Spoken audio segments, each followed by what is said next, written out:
Silver just erased a slam attempt and ripped past $88. Gold is at $5,200, up $140 in a single session. And I need to tell you something that I found while researching this video that actually scared me. China's largest silver recycler is paying $96 an ounce right now for scrap, for used silver, not new silver, not investment grade bars, used, recycled, melted down scrap silver, $96. And China's futures exchange is still closed for New Year. It reopens tomorrow.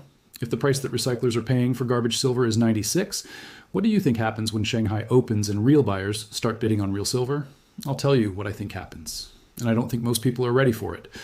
But before I get to that, I need to walk you through everything that happened today. Because the last 12 hours have been an absolute war zone for precious metals. And there are 4 things happening simultaneously right now that are all pointing in the same direction. I'm going to break each one down.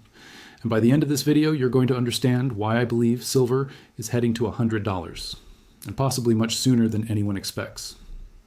Let me start with what happened to silver today, because the price action tells you everything you need to know about where the power is right now. Silver opened around $84. Within the first few hours, it got slammed hard. Someone or something pushed it down below 86 after a spike to 87. Classic pattern. You've seen it before if you've been watching my videos. Big sell order hits the futures market. Price drops fast. Looks like the rally is over. Weak hands panic, sell their positions. And then what happens? The price comes right back up. Not slowly, violently. Silver ripped from 85 to 88 in what felt like minutes. That's not just a bounce, that's a message. The message is simple. Every time they try to push silver down, physical buyers step in and buy the dip. The paper market can slam the price all it wants. The physical market is saying, no, we're buying. At any price. Get out of the way. The physical market is in charge now. Real buyers with real money who want real metal are stepping in every single time, and they're stepping in faster and bigger than ever before.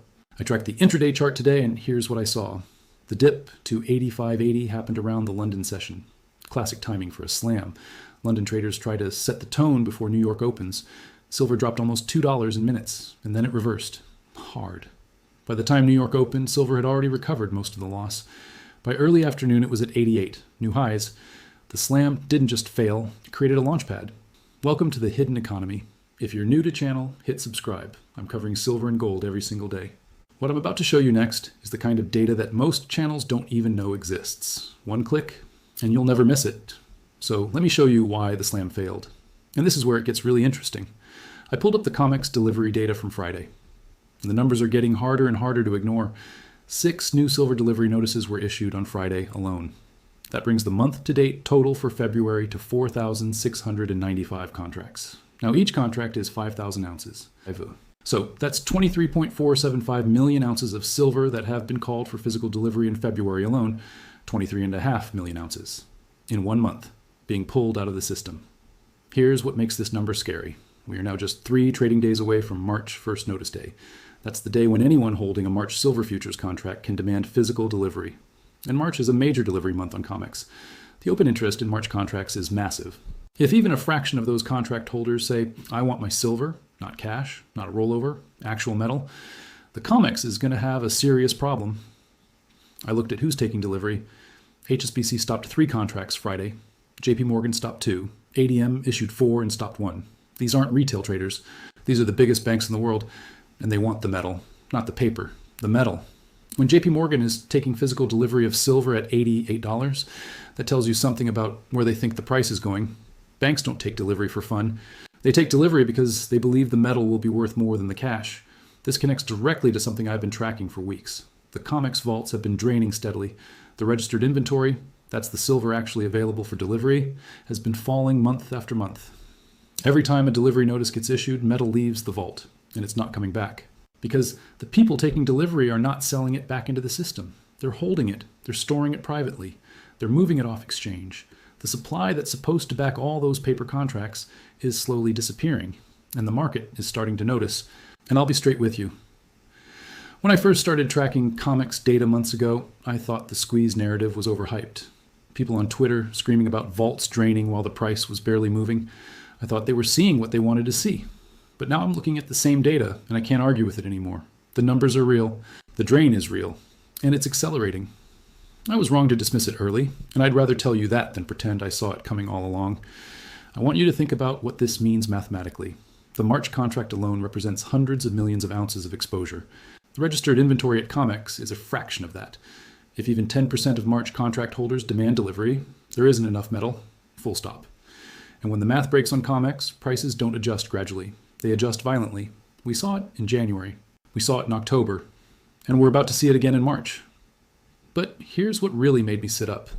Earlier this year, in the first week of January, 33 million ounces of silver were physically withdrawn from Comex in just 7 days. 26% of registered inventory gone in 1 week. JP Morgan alone issued 99% of the delivery notices during that period. 8.1 million ounces through 1,600 contracts. I read that number 3 times because I didn't believe it. JP Morgan, the same bank people love to hate in the silver community, taking delivery of 8 million ounces in 1 week. If that doesn't tell you where this is going, I don't know what will. That was January. We're now heading into March with even tighter supply and higher prices. The squeeze is not over. It's intensifying. Now let me move to the second story. And honestly, this is the one that shocked me the most. If you think Comex draining is scary, wait till you hear what's happening in China. I found a screenshot from Rongtong Gold. This is China's largest precious metals recycler. Think of them as the biggest scrap dealer in the country. They buy used silver from industrial waste, old electronics, recycled materials, and they melt it back down into usable form. On Monday, their buying price for scrap silver was 21.286 yuan per gram on the sell side. When you convert that to dollars per ounce, it comes out to roughly $95 to $96. Let me say that again. China's largest recycler is paying $95 to $96 an ounce for used, recycled, scrap silver right now, today. Stop and think about what that means. The international spot price for brand new investment grade silver is $88. China's recycler is paying more for scrap than what you can buy new silver for on the international market. That's not normal. That's a premium of almost 10% for junk silver. That tells you that inside China, the physical shortage is so severe that recyclers are willing to pay above global spot just to get their hands on any silver they can find. I spent a lot of time thinking about what this means. And here's my honest take. When a recycler pays more than spot for scrap, it means one of two things. Either they have buyers lined up who are willing to pay even more, or they're afraid they won't be able to source metal at all in the near future. Either way, the signal is the same. Physical silver inside China is extraordinarily tight. And the world hasn't priced this in yet because the Shanghai Futures Exchange, the SHFE, has been closed for Chinese New Year. It hasn't been trading. Chinese futures traders haven't been able to react to any of the events of the past week. The Supreme Court ruling, the new tariffs, the Iran deadline, silver going from 84 to 88, none of it has been reflected in Shanghai prices yet. The SHV reopens tomorrow, Tuesday's session. And this is what I can't stop thinking about.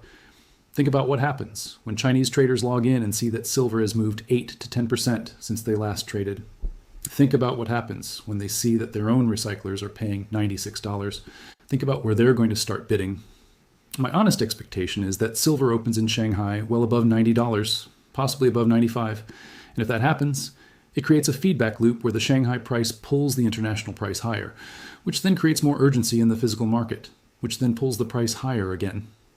There's something else about China that nobody is connecting, and it blew my mind when I put the pieces together. Since January 1st, 2026, China has reclassified silver as a strategic material. Same category as rare earths. Only 44 companies have export licenses now. To qualify, you need annual refining capacity of at least 80 tons and a credit line above $30 million. That wiped out hundreds of smaller exporters overnight. And China controls 60 to 70% of global refined silver exports. So when China restricts silver exports and their domestic recyclers are paying $96 for scrap, that metal is staying inside China. It's not flowing to London. It's not flowing to New York.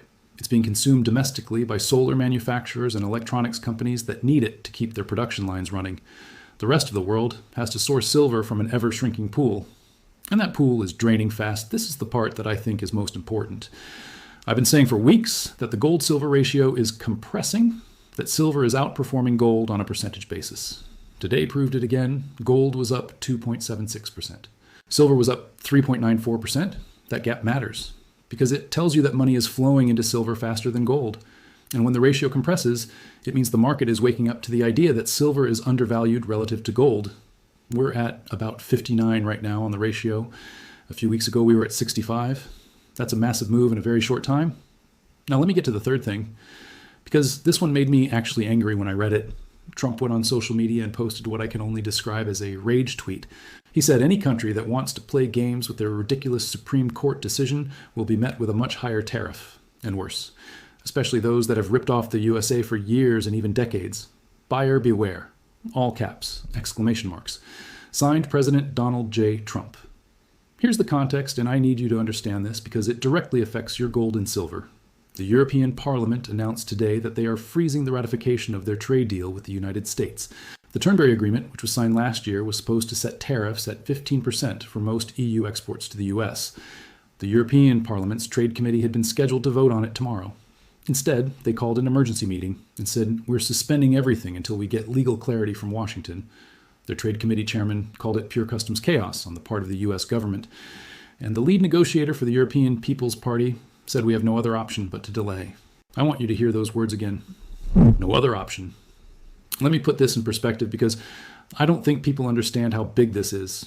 This is the second time the EU has frozen this trade deal. The first time was when Trump threatened to annex Greenland. He backed down and they restarted the process. Now they've frozen it again because of the Supreme Court ruling and the 15% tariff. 2 freezes in 2 months for the largest trade relationship on the planet. That is not stability. That is a mess. And when things get messy, gold wins. Trump's response to the EU freezing the deal was that tweet. Not diplomacy, not negotiation. A threat, much higher tariffs, and worse. I want you to let that sink in for a second. The European Union is the largest trading partner of the United States. Over 20% of all U.S. imports. Over $300 billion a year. And the President of the United States is threatening them on social media after his own Supreme Court just told him his tariffs were illegal.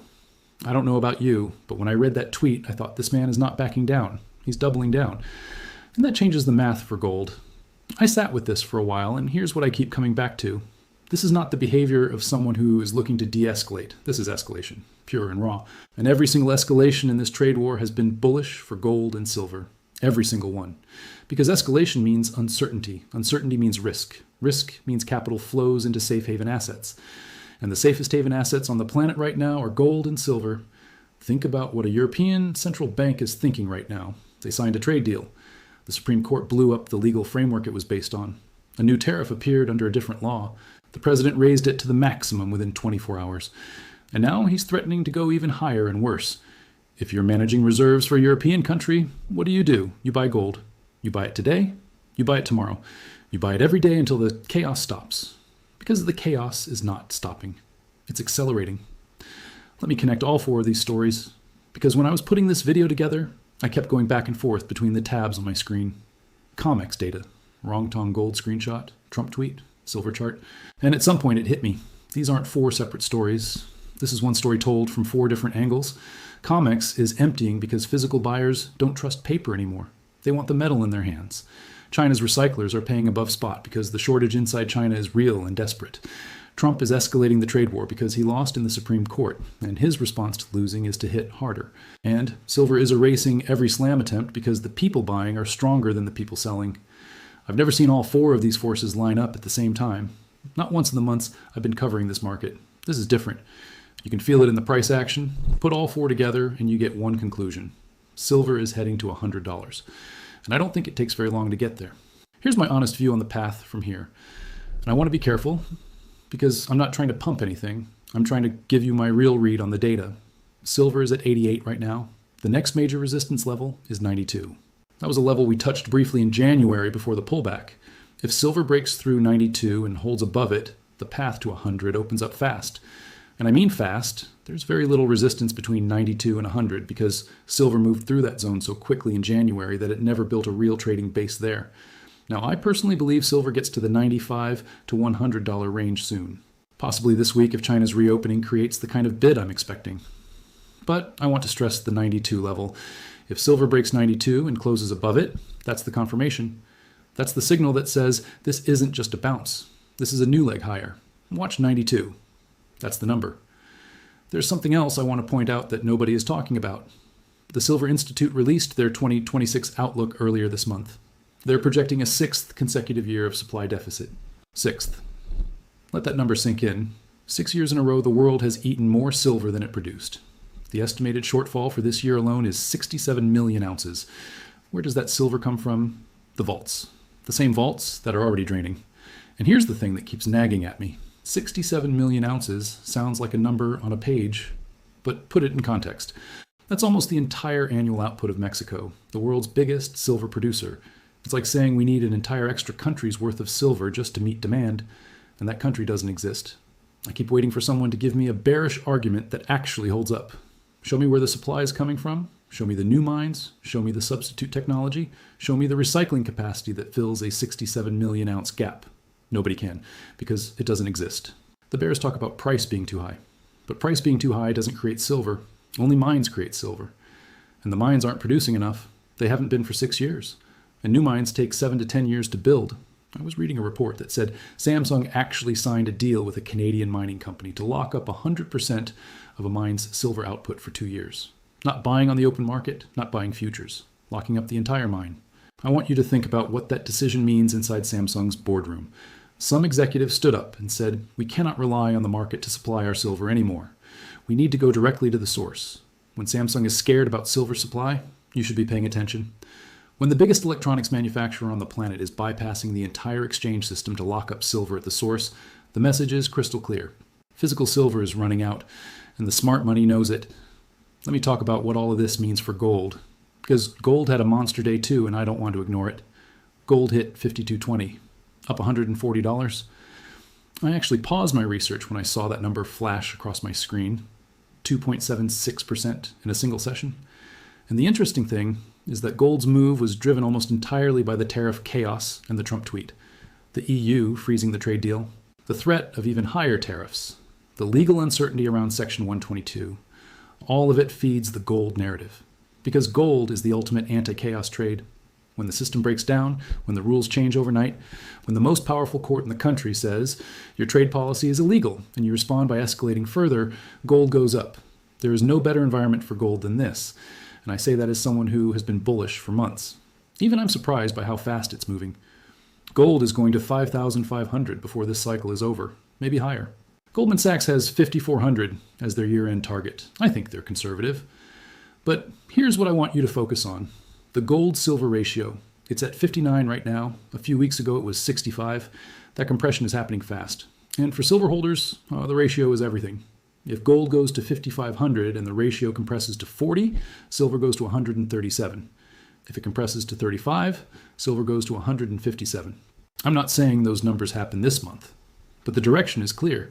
And with China reopening tomorrow and Comex under pressure and Trump escalating, the compression could accelerate faster than anyone expects. Let me be real with you about risk, because I always want to be straight. The risk right now is a deal. If Iran reaches a nuclear agreement, if the trade war suddenly de-escalates, if Congress extends Section 122 smoothly, gold and silver could pull back, maybe 5 to 8%. I don't think that kills the trend. I think it creates a buying opportunity. But I want you to be prepared for volatility. Silver moved from 117 to 77 in a single week last month. It can move fast in both directions. So if you're holding, hold with conviction. Don't panic on a $3 dip when the fundamental case points to triple digits. The other risk is a Comex rule change. And I've seen this play out before, so let me tell you exactly how it works. If Comex raises margin requirements or changes settlement rules to allow more cash settlement instead of physical delivery, it could take pressure off the vaults temporarily. They did this in January. They hiked margins. Silver pulled back. But here's what I noticed. The physical shortage didn't go away, and the price came right back up within weeks. Rule changes are band-aids on a structural wound. They buy time. They don't fix the problem. And every time they use a band-aid, trust in the paper market erodes a little more. Now I want to end with something that's been on my mind all day. Every week I sit down and go through the data, the Comex reports, the delivery notices, the price charts, the central bank buying, the trade policy updates, the military movements. And every week, the case for gold and silver gets stronger, not weaker, stronger. The debt is bigger. The deficits are wider. The geopolitical situation is more dangerous. The physical markets are tighter. And the price keeps going up. Not because of hype, not because of YouTube thumbnails, because the math works. The supply isn't there. The demand is locked in. And the world is getting more uncertain, not less. 4 months ago, I started this channel because I saw something that mainstream finance was ignoring. A structural shift in precious metals that was going to catch people off guard.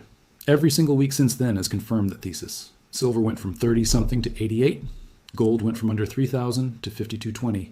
And we're still in the early innings. I know that sounds crazy when you look at the prices, but compare them to the debt, compare them to the deficits, compare them to the amount of paper promises that can't be backed by physical metal. The prices aren't high, they're catching up. I'm going to list what's happening right now, and I want you to really hear each one. Silver at 88 with China's recyclers paying 96 for scrap. Comex delivering 23 million ounces in a single month. Trump threatening even worse tariffs, the EU freezing trade deals, and Shanghai reopening tomorrow after missing a full week of chaos. Now tell me, when in the last 50 years have you seen all of these things happening at the same time? I've looked. I can't find it. If there was ever a setup for $100 silver, this is it. And I want you to really think about what $100 silver means, not just as a number on a screen. Think about what it means for the narrative. For the last 50 years, silver has been treated as a second-class asset, something that gold bugs buy on the side, something that mainstream finance ignores. Silver, at 100, changes that conversation forever. It becomes front-page news. CNBC talks about it, banks write reports about it. Fund managers who never owned an ounce of silver suddenly have to have an opinion on it. And that attention brings new money that hasn't bought yet, new money that sees the chart going from 30 to 100 and thinks, what if it goes to 200? That's how parabolic moves start. Not from the people already in the trade, from the people who aren't in yet. If you watched my Tavi Costa video, you know the long-term framework. The Dow-gold ratio pointing to massively higher gold. The gold-silver ratio pointing to massive silver outperformance. The $3,947 theoretical ceiling that made the whole community lose its mind. You don't need to believe in that extreme number to make money. You just need to believe that the ratio is compressing. And it is, right in front of us, every single day. I said in that video that even my most conservative math gave me silver above $400 over this cycle. Today's price action makes me more confident in that math, not less, because the structural forces I described are not theoretical anymore. They're showing up in real data. Comex draining, China paying premiums, Samsung locking up mines, the Silver Institute confirming a 6th deficit year. Every piece of evidence confirms the thesis. Tomorrow morning when Shanghai opens, the whole world is going to be watching. I'll be here covering it. If silver opens above 95 in Shanghai, I'm making a video immediately. You don't want to miss that. If you haven't watched my previous 2 videos, go watch them now. The Silver Short Squeeze video explains the Comex dynamics in detail. The Tariff Plus Iran video from earlier explains the macro backdrop. Links are in the description. Together with this video, those 3 form the complete picture. Drop a comment and tell me where you think silver opens in Shanghai tomorrow. Over 90? Over 95? Over 100? I want to hear your predictions. If you know someone who holds silver or is thinking about buying, send them this video. I'm not saying that for the algorithm. I'm saying it because what's about to happen in the next 48 hours could be the most important move in the silver market this year. And I don't want anyone in this community to miss it. This is the hidden economy. Stay sharp, stay stacking, and I'll see you tomorrow.